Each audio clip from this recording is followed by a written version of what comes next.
Welcome back to our channel, ladies and gentlemen. While President William Samoei Ruto and the entire Kenya Kwanza leadership are bragging that they have stabilized the economy and that Kenyans are now happy under his leadership, there is a UN report that was conducted to understand the level of happiness globally, and they were visiting each and every country. And happiness, as they were conducting this interview, is based on how an individual feels about the government, about the political situation, social situation, economic situation in the country. And that report reveals something that is contrary to what William Ruto and the entire Kenya Kwanza is announcing to us. The report indicates, and let us just read what the papers are also saying, that Kenya's happiness levels drop for the first time since 2018. So the level of happiness, instead of going up, as William Ruto believes that he is the second thing that came to us after oxygen, the level of happiness is going down. And it is reported there that Kenyans' happiness levels have dropped this year according to a new report, marking the first time the country has registered a drop since 2018.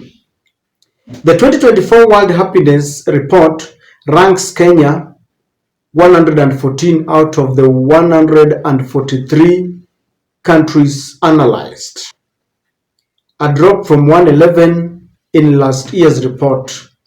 Surveyors scored happiness levels based on individuals' assessment of their lives. Kenya last recorded a drop in 2018 at position 124 from 2017's ranking as the 2012 happiest nation.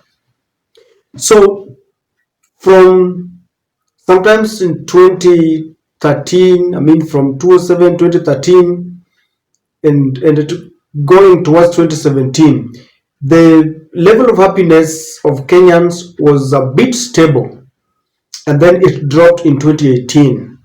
Thereafter, it picked up, and from 2018, 19, 20, 21, 22, now in 2024, under the leadership of the Kenya Kwanza regime, it has dropped.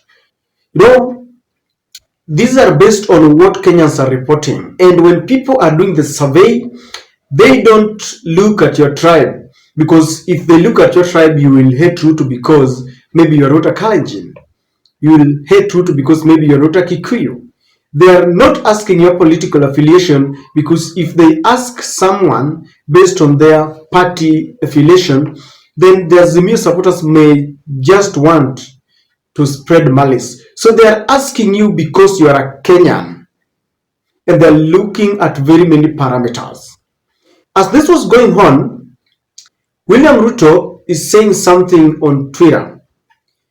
William Ruto paraphrased something. He attended a Sunday church service, and I think the theme of that day was the stone that was rejected, that was referring to Jesus Christ, who was rejected and later became the cornerstone. And William Ruto shared this with us, that the stone the builders rejected has become the cornerstone. The Lord has done this, and it is marvelous in our eyes. Palm Sunday service at ACK Emmanuel Church, Bahati, Madaraka, Nairobi County. And one can interpret that William Ruto looks at himself and he feels he is this stone that was rejected. Because William Ruto has always, portrayed himself as a man. He has played victim. He's a man who suffered under the leadership of Uhuru Kenyatta, who was pushed to the periphery, and he was not among the inner circle. As a deputy president, he says he was no longer complimenting his boss. He says that position was taken by Raila Amolo Odinga. And he says that all what he has called corruption and all the bad things that happened in the Uhuru government in the second term, he distances himself from it. And he says he was not part and parcel. He says that in the first term, they worked fairly well, and that is how they built roads and connected electricity and all that. So according to him, he was rejected, but he has now become the cornerstone. According to William Ruto, he is the best president that ever appeared to us, because there was a time he told us that since independence, we have never had a president that was ready to make hard decisions. And that is why, according to him, we have never achieved economic, political, and social standards that we are supposed to. So as the report was revealing that Kenyans are unhappy, William Ruto is saying is the cornerstone and people should be happy under his leadership. Let me pause there and ask you a question. Many a times we have complained that I have never seen those people who are interviewing or pursuing these surveys. Who did they ask? And so can we do a survey if you're listening to this analysis and tell me what is the level of your happiness without any malice against William Ruto? Politically, economically, socially, what is the level of your happiness? So that we do our own analysis here, we do our own survey. There are a few things that make someone become very unhappy. If you ask graduates or graduates who graduate from colleges and universities, there is no employment. The rate of unemployment has really skyrocketed. And due to bad policies, businesses are closing down and investors are running away. So economically, if you ask me, people are never happy. There are only a few individuals that are still surviving. And people, if you walk around, you will realize that businesses have closed and people don't have jobs. And even the businesses that are around are just but surviving by some meager returns. Corruption is eating in our country. If you ever ask someone who has always looked for a job and they're being requested to either offer their body or pay something to be employed, then you will understand what I mean. Corruption is eating into our coffers. And we understand this when Raila tells us that there was corruption in the G2G oil deal. And then you see what is happening. You understand that we can never be happy.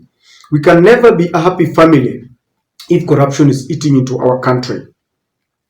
It goes without saying that the cost of living is still not stable, as Ruto is trying to tell us. I know that if you walk around supermarkets, there are few drop in I don't know, is it sugar or what? But then we are being informed that there are proposals by the KRA to tax sugar and bread, the basic commodities that we cannot do without. And even as they say that the economy has stabilized, people have been forced to pay housing levy. Levies are being, put on every service and every good that we use. And so you wonder, he gives from the right hand and takes from the left hand. People can never be happy. When we have a government that promises a lot of goodies, and then when he is sworn in, he's a shadow of himself.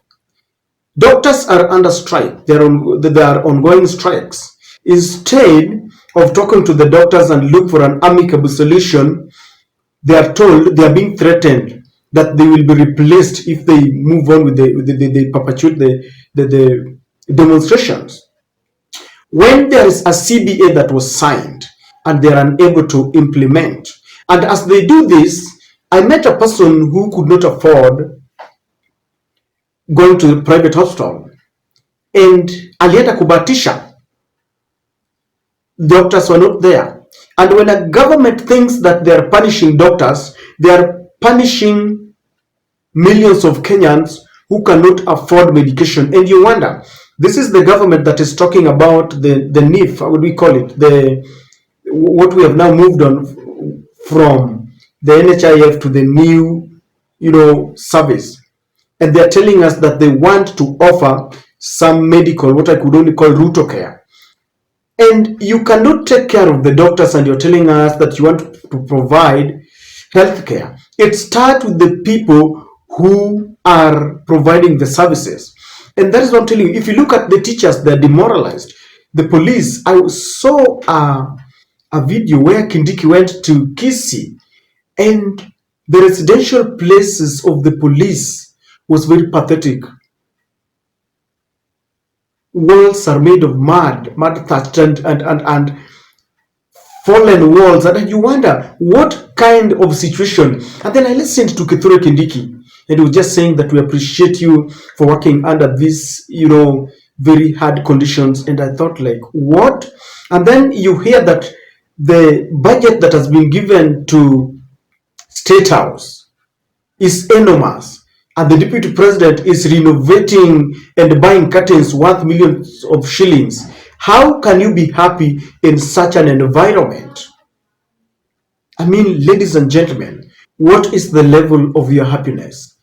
As the government brags on that they've stabilized the economy, what's the level of democracy?